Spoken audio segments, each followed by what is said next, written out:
Орна жооп берүүнү туура көргөн Адахан Мадумаров суроолорго жооп берди. Айрыкча эл мамлекеттеги тартиптин солгун болуп жаткандыгына басым жасашты. Бишкектен баштап акыркы айылга чейин каккан казыктай темирдей тартип орнойт деп.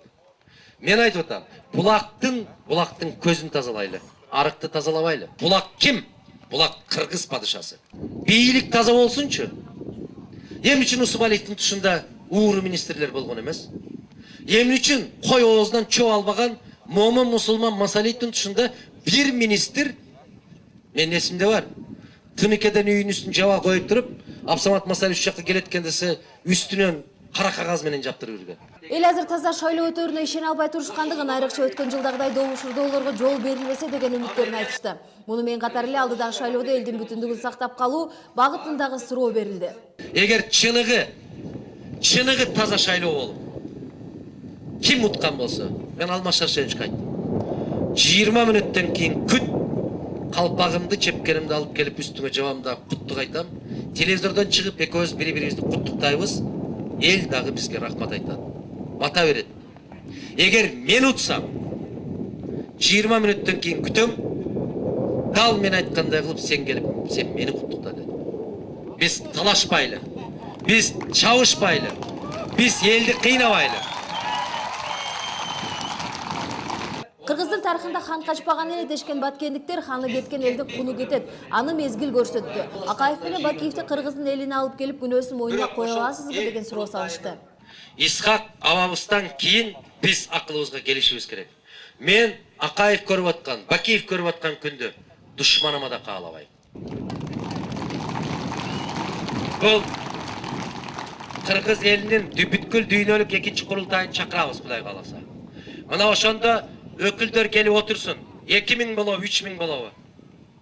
Келип курун мойнуна алып кечирим сурап келсе, кечиреби коебу? Эл өзү чечсин. Мен элге салып берем муну. Эл чечсин. Баткен шаарынан соң кийинки Адахан Мадумаровдун шайлоочулар менен болгон жолугушуусу 4 айыл өкмөттүн эличи болгон Бүргөндө айылында болду. Жолдун тескерисинде турганыбыздан бизге сизден башка жада калса бийликтегилер да келишпейт деп армандарын аз да болсо жергиликтүү эл айтканга үлгүрдү. Андан кийин Бүтүн Кыргызстан саясий партиясынын лидери Халимион айылындагы шайлоочулар менен пикир алышты.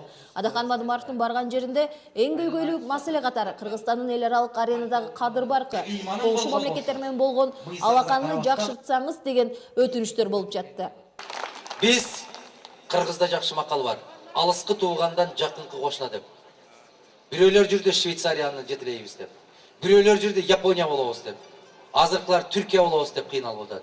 Биз Кыргыз бойдон калабыз, кошуналар менен бир туугандай жашайбыз. Ошондо гана бизде мамлекет өзгөрөт. Өнөр жай же өндүрүш болбогон аймакта дыйканчылык гана болорун, бирок ага дагы шарты катаал жерден анчалык пайдалуу эместигин айткан эл айылдарга балдар бакчасы, жетиштүү билим берген мектеп болсо деген тилектери менен суроолорду беришти. Мен 80-жылдардагы Кыргызстандын кайра калыбына келтиргим келип атат. Муну аталарым куруп кеткен ошолор азыр баары таяк таянып калды.